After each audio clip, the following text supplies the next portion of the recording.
Hello everyone, it's Bon and welcome to my little space online. Back in June, someone over at Reflx Lab reached out to me to ask if I could do a review of one of their new 35mm film offerings. If you're not familiar with Reflx Lab, they're a small company based in Shenzhen, China that offers photographic film products.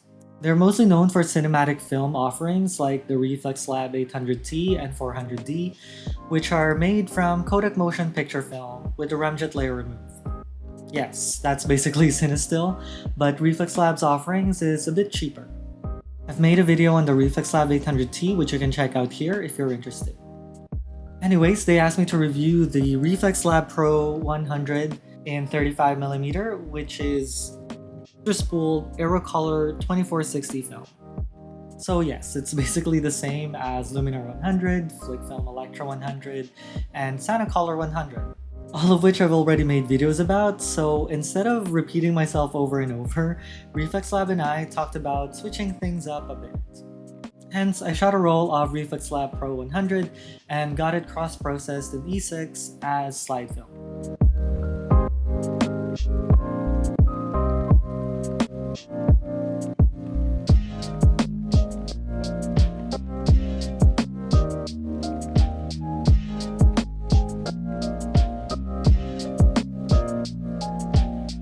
Last July, my friends and I went camping at Tobermory, Ontario, which is supposedly Canada's Caribbean. I loaded a roll of Reflx Lab Pro 100 and my Leica M6 and took these memorable photos. Fun times. I've seen other YouTubers like Noah of Analog Resurgence and Attic Darkroom cross-process this film, well, the one respooled the Sanacolor 100 in E6 before, and I thought, I want to do that too. So I did.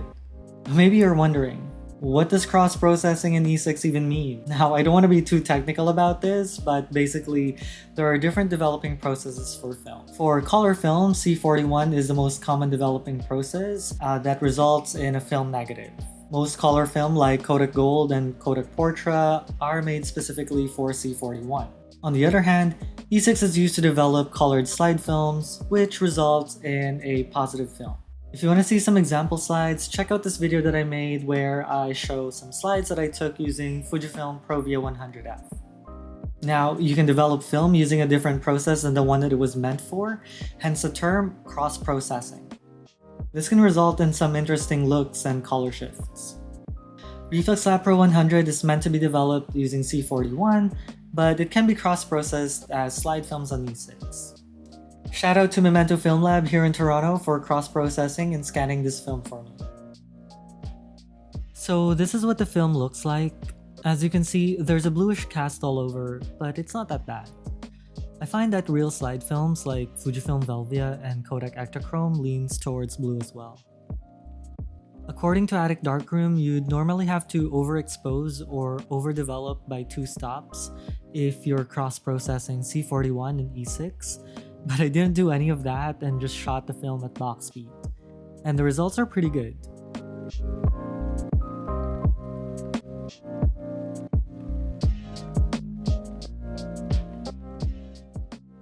What I did notice is that it's not as vibrant as, say, Fujifilm Velvia and can look a bit washed out. But as you can see from these photos, it can be easily fixed in post-processing.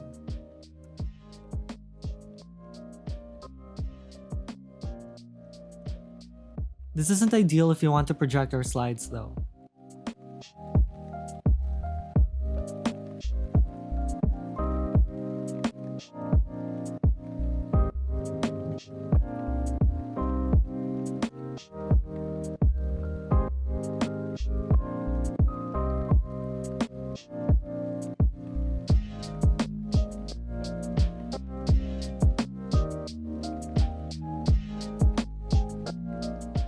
Another thing to take note of is that since this is respooled film, the first few shots will have light leaks on them. Anyways, I also shot this film normally, and as with my previous experience with Aerocolor 2460, the images turned out great. They're vibrant and clean, so overall, I think this is a good film to have. It's also going for $11.99 USD on reflexlab.com, which is fairly cheap considering the current prices of color film. Also, Reflx Lab recently released this film in 120, which I've also shot, but that will be a topic for a different video. I'll see you soon. Cheers.